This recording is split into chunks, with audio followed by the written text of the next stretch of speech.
सभी को मेरा प्यार भरा नमस्कार। मैं दीपा सानी अपने जीवन के विभिन्न चैनल पर आपका हार्दिक स्वागत करती हूँ, अभिनंदन करती हूँ। तो आज मैं सभी के लिए लेकर आई हूँ एक कहानी अकबर बीरबल की, जो हम बचपन से भी सुना करते थे और बहुत अच्छी लगा करती थी। लेकिन कहानी तो बच्चों के लिए है और बड़े भी सुन सकते हैं, क्योंकि ये कहानी मैं सिर्फ मनोरंजन के लिए सुना रही हूँ। तो प्लीज़ सुनिएगा। और कहानी का शीर्षक है सबसे बड़ी चीज़। अकबर और बीरबल की कहानियाँ तो सभी लोग सुनते आए हैं, तो सभी मजाकिया होती हैं और कुछ न कुछ एक संदेश दे के जाती हैं। तो एक बार क्या होता है, जो बीरबल होते हैं वो दरबार में नहीं होते हैं, अकबर होते हैं और उनके अन्य मंत्रीगण होते हैं। जो अन्य मंत्रीगण होते हैं वो बीरबल से बहुत जलते हैं। जब बीरबल अनुपस्थित थे तो उन्होंने महाराज से कहा, महाराज आप तो हमें इस योग्य समझते ही नहीं कि हमें कोई कार्य दे सकें। आप तो बीरबल को ही पसंद करते हैं और बीरबल को ही कार्य सौंपते हैं। तो इस पर राजा बोले, नहीं ऐसी कोई बात नहीं है। राजा जो अकबर थे वो बीरबल को ही पसंद करते थे, लेकिन उन्होंने उनका मन रखने के लिए कहा, नहीं आप लोगों को भी उतना ही पसंद करता हूँ। तो उन्होंने कहा, यदि आप हमें पसंद करते हैं तो हमें कोई कार्य दीजिए। इस पर राजा ने कहा, चलिए ठीक है, मैं आपको एक कार्य देता हूँ। जो मेरे प्रश्न का उत्तर देगा तो मैं उसी को समझूंगा कि आप इस योग्य हैं, और यदि मेरा प्रश्न का उत्तर आप लोगों ने नहीं दिया तो आप सभी को फांसी हो जाएगी। तो इस पर जो मंत्रीगण थे वो सन्न रह गए और उन्हें कहा, ठीक उनकी आवाज़ भी नहीं निकली। उन्होंने कहा, ठीक है, क्या कहते थे, क्या कहना था वो कह चुके थे।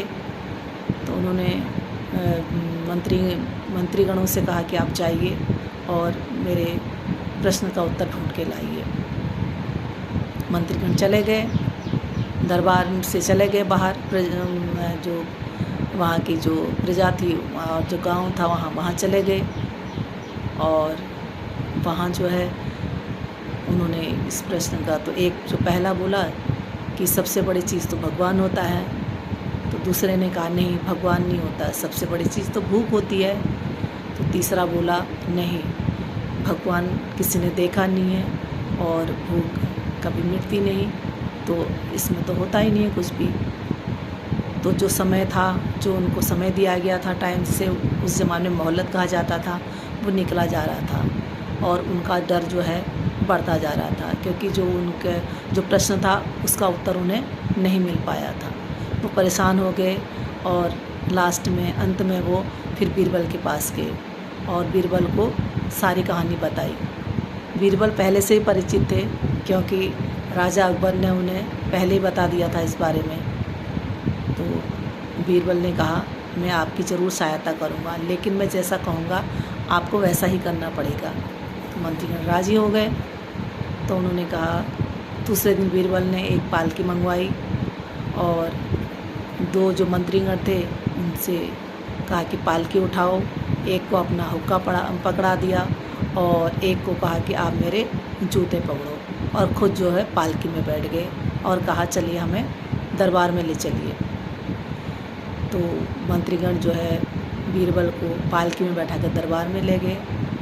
जब दरबार में पहुँचे, अकबर कुछ बोलते तो बीरबल ने पहले के बता दिया कि महाराज सबसे बड़ी चीज़ गरज होती है, और इनको गरज थी तो ये मुझे आज पालकी में बैठाकर यहाँ ला रहे हैं। तो जो मंत्रीगण थे वो शर्मिंदा थे अपनी बात पर, और जो राजा थे वो मुस्कुराए बिना नहीं रह सके, क्योंकि उन्हें अपने प्रश्न का जवाब मिल गया था। तो दोस्तों और बच्चों, इनसे ये शिक्षा मिलती है, कभी भी किसी से ईर्ष्या मत करो, बल्कि उससे और भी आगे बढ़ने की कोशिश करो। तो बच्चों, कैसी लगी आपको ये कहानी? अगर अच्छी लगी हो तो कमेंट्स करिएगा और मेरे चैनल को सब्सक्राइब कीजिएगा और लाइक कीजिएगा। Thank you. मिलते हैं नई वीडियो।